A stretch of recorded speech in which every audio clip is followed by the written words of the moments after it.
Welcome to Carolina Sculpture Studio. My name's Clint Button. I'm a granite sculptor. Welcome to video number 161 of the virtual stone carving apprenticeship. Okay, as I'm working on this, I don't know that I'm going to have a ton to show. I probably will. I'm just going to cut these letters. I wanted to revisit real quick what I said about an element. There are different widths of the lines having a different depth, a different relationship to them. If you have, let's just say this is, see if we can see that. Does that show up? Say that's the top of the stone. Okay, this is the face of this die. This is this face right here. And we're cutting it in and we're looking, we've got the letter, we'll go back to this letter A. Okay, we got the A where it's narrow. We got an A here, get it up where it's kind of right for you. Where this wide part here, this is wider, so this is deeper than this, okay? And this is also going to relate to how these intersections go, okay? This is the face of the stone, okay? This is the top, and we're looking right here. This line represents this edge, okay, of the A, where the crossbar enters into this channel, okay? We've got a center line down the middle here where we cut the A, that element. We just cut that deep. We cut down to that channel. As we're cutting this, we've got a line and we start to open it up and we cut down. But let's just say this is the bottom of this channel on the A, okay? So we've got, this is this wall, this interior wall of the A. But this crossbar comes down and it doesn't go all the way to the bottom. Okay, that's what I'm talking about. And that's not going to be as obvious on relatively small letters when you're down in the inch, I think these are 1 3/4. And they're pretty narrow in cross section. That's not going to be as obvious. When we get into letters like on the name here these are these 3 inches? Yeah, these are 3-inch letters, so they're twice as big. It's going to stand out a whole lot more. And so it's important to work on your discipline because this depth variation is going to be obvious on both, I'm going to call it a square intersection, a perpendicular. It's not, because this is at a 23-degree angle or whatever, okay? It's close enough. It's more of a square. They come in pretty straight, okay? Versus being at a very tipped angle like here at the top, because this line is also going to have a difference in how it interferes, because it's not how it intersects, because it's not going to go to the bottom of the channel either if it's not the same width. It's really good to study different letter structures before you just start carving something, because what'll happen is that if you don't understand this type of consideration, just like I talked the other day about bringing her chin out, her windpipe out flush with her chin. It didn't make any sense. If you just start cutting your letters, and you can have letters that are just a U, they're just a channel, they're a U, or a square bottom letter where it's just a flat square channel. They got all them straight sides to cut. Man, oh, what a pain in the butt. Because it's easy to see that you screwed them up. And to just cut a U channel sounds easy. Okay, great, except what happens is you're plowing along, you'll end up having wide spots and narrow spots. You keep chasing the narrow spots out to match the wide spots. You get a little bit wider somewhere else. Now all of a sudden you got this big, fat, sloppy letter that's closed in on itself. Okay, you better figure it out before you start cutting stone, because you need to know how all of these different things relate to each other, okay, and where they're going to go. And if you have to map it out and draw all your miters and your chisels and your intersections and how everything works, you need to, because there's a lot going on here. And there's no way out. Once you start doing it, your whole job is going to look as good as your bad 1 or 2 letters. And I wish I was up in Vermont. There's a couple of old stones they're right there on Quarry Hill, just below Rock of Ages, just above, right there by where 110 hits Quarry Road, there in East Barry, above Thunder Road. And there's a couple of old slate stones, and these would predate the granite industry. They're sort of, I don't say they're in the middle of the cemetery, but they're more centered. They're not on the edges. They're old. They've been there a long time. And they were cut by some itinerant carver who was capable, but he wasn't trained. And then go out to the end. And then remember that used to see the poster that said plan ahead, and a head went way up, written up the side because there wasn't any room. Okay, there's headstones cut like that. And, where they've got the last two letters of a word on the line above it, or the word above in the margin or whatever between the lines, that happens. And if you're not planning, that's why it's so dangerous. If you let your letters grow, if you lay them on and you don't have a real good discipline as to where they're going, they'll creep and creep and creep, and all of a sudden it'll be all the way off to one side, and you might be able to pass it off as art to somebody, but you might have to cut another stone. Okay, so I'm gonna go back and cut this up, and I'll probably try to show you more of the chiseled aspect when I get down on the bottom here, and I'm doing these bigger letters where you can see it, where you can see how all these miters come together. All right, be back in a bit. I love this, just alphabet soup, all the peels. So anyways, time to cut some letters. Okay, I'm gonna try to show you cutting this bigger R to try to get better video. I can't get the camera close enough and be able to work because I've got all this length and all this stuff moving around. So I'm going to try to cut at least this one letter and show you what I do the whole way through, okay? I'll try to remember to show you the chisels as I'm going.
about 10 minutes, 11 minutes after I had it weeded. You'll reach an inversion point when you're cutting these letters. A lot of times the small ones they'll take as long as the big one. They're very tedious and they're easier to break. Once they reach a certain point, this size and bigger are pretty straightforward to cut because you got a lot of access, there's a lot of room, and you can clean them up really well. Chasing the valleys and the tips, the points, the intersections with a point really makes a big difference in how they show and how they demonstrate, because you'll be able to see that pit, the bottom of that valley better. And this is a safer option than trying to do it with a chisel that's either square or round, because if you run long with this or you're turning a corner with a chisel, you're apt to cause a problem in the face of one side or the other. Now, after we do this, I don't remember if I was going to blue these, and I don't remember if they're pulling it or I'm pulling it, but this stone will have to be acid washed after the solvent's used to get rid of all the rubber from the adhesive and everything, because anywhere that this tool rubbed could leave some steel in the stone and that'll rust later, so you want to make sure to clean that up. What I showed you with the paper transfer, that works okay on limestone and marble, not great. It works better on marble than it does on white marble, you can see it, but it doesn't necessarily stay in the stone very well, so you got to be real careful you rub it off. But that is the way to transfer a design, and I haven't done it. We generally don't do it on plain graining. It just doesn't work. We're more apt to pounce something if we've got like a full size, but I'll go over that when we do one. All right, back to the rest of these letters.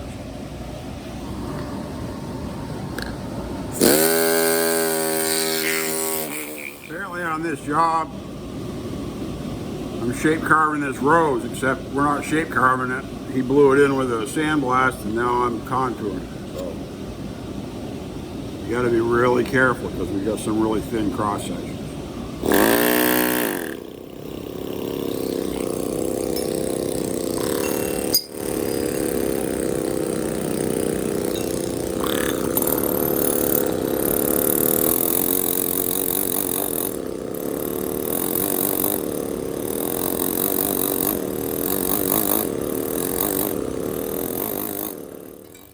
All right, everything's cut. Got the letters all cut. I shaped the rose, and it actually came out pretty good. You know, it's a real challenge when you're that small to not break stuff. But anyways, now I'm fixing to do something that you've heard me rant and rave about more than once. I'm going to blue these letters. Now, bluing is I don't think anybody's ever put this on the computer before. I went over to my dust collector and I filled this little speedy blaster with dust from my dust collector. Perfect death, okay? A little tiny, fine powder stuff that kills you, okay? And what we're going to do, there's some of it. What we're going to do is I'm going to hook this up to my air hose.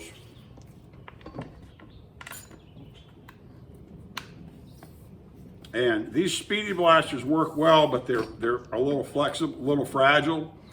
And I'm going to turn the air on, and I'm going to basically sandblast all of this open space on these letters. All the V lines, all the sandblasted letters, everything. And this place is going to be a bomb. It's going to be like pure death, just dust everywhere. What this dust is going to do is it's going to impregnate the open granite. And that's going to give it a different value. It's going to make it slightly darker. But because it's granite, it's not going to fade like litho will, like paint will.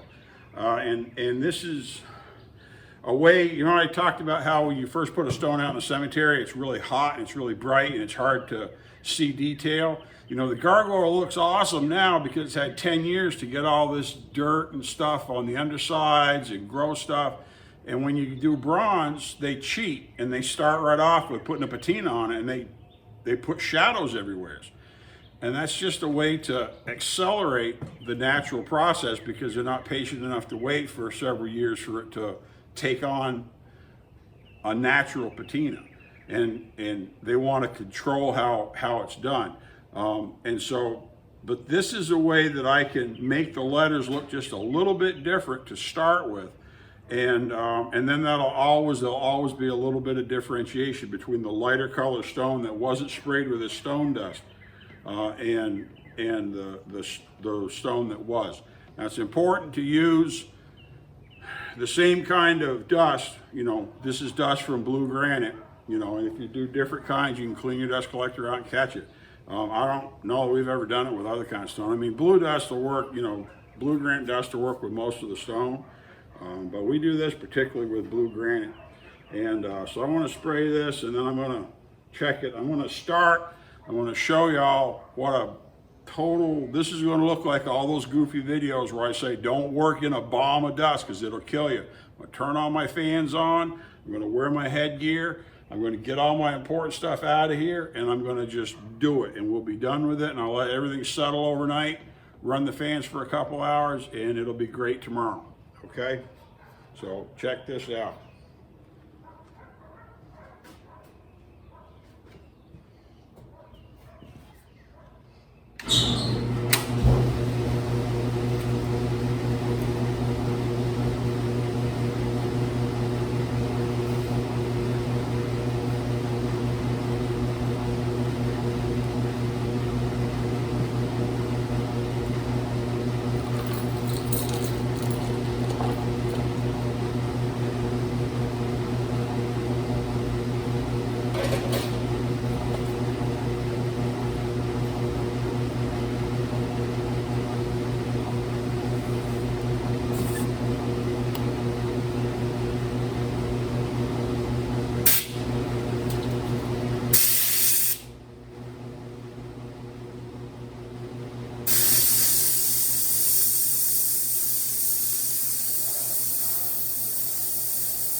Okay.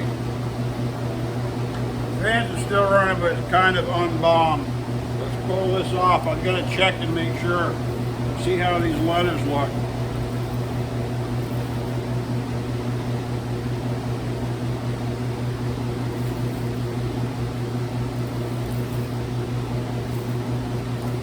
Well, if I have to clean up the edges of any of them,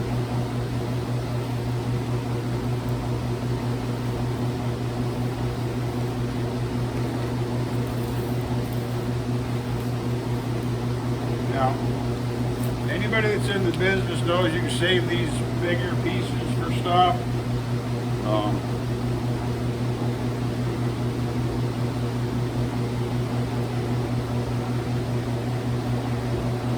I've seen entire sandblast booths made out of plywood that were done with these.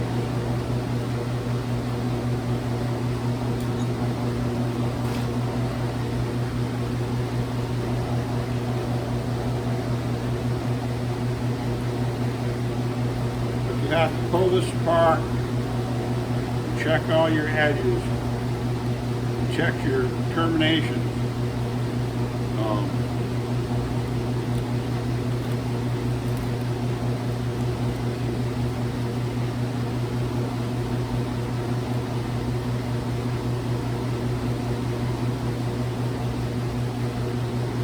See if anything needs to be tuned up.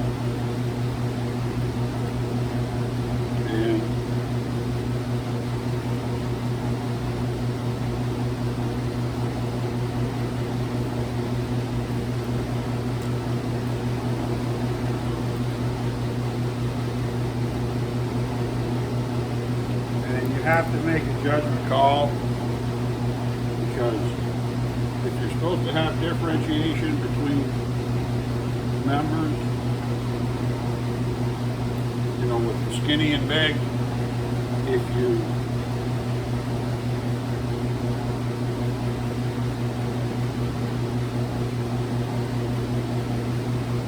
do too much, they all end up big.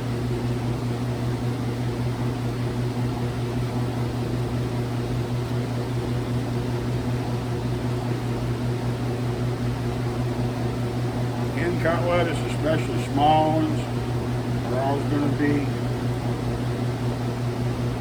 a little less distinct, simply because with sandblast,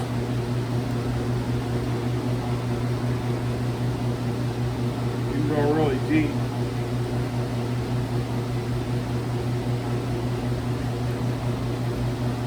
And with hand cut lettuce, you can't go quite as deep as easily on a small lettuce.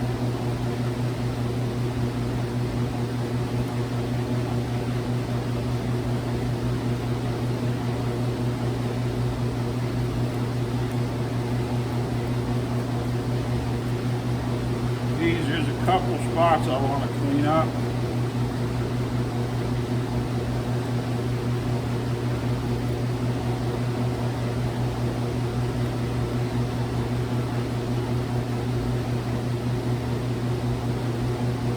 They look pretty good.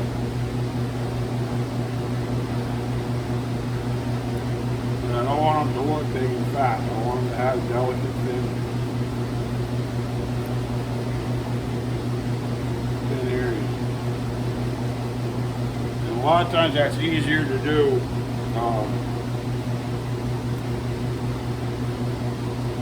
when you've got better control of your light. If you're in bright light, you can't see it.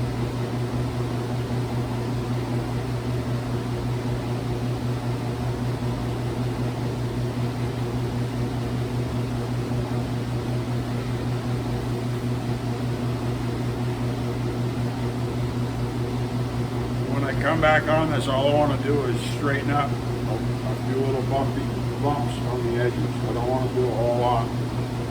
Just want to do just enough.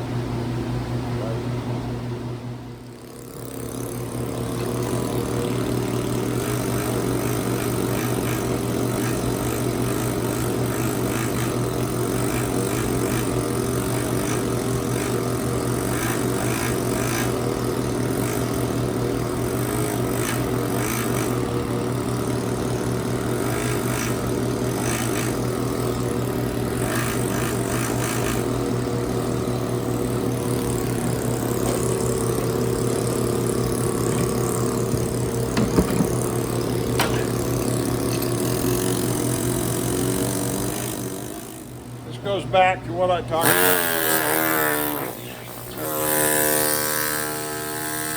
about how you can't dig yourself out of a hole. You've got to be able to work this very carefully and balance out your low and your high side. You don't go right to the hole.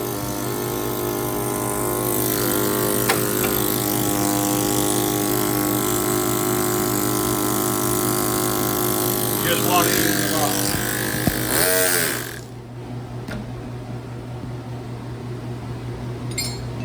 They're going to be pretty. They look thin when you take them apart. For anybody thinking, once you take this rubber off, you can't put it back on.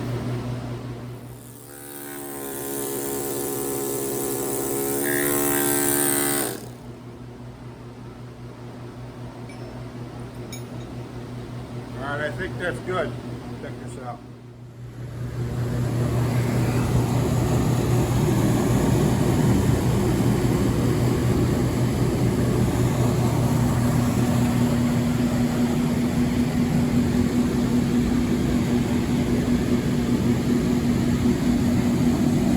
These are really thin letters. I might do just a little bit more right there. Surname looks pretty good.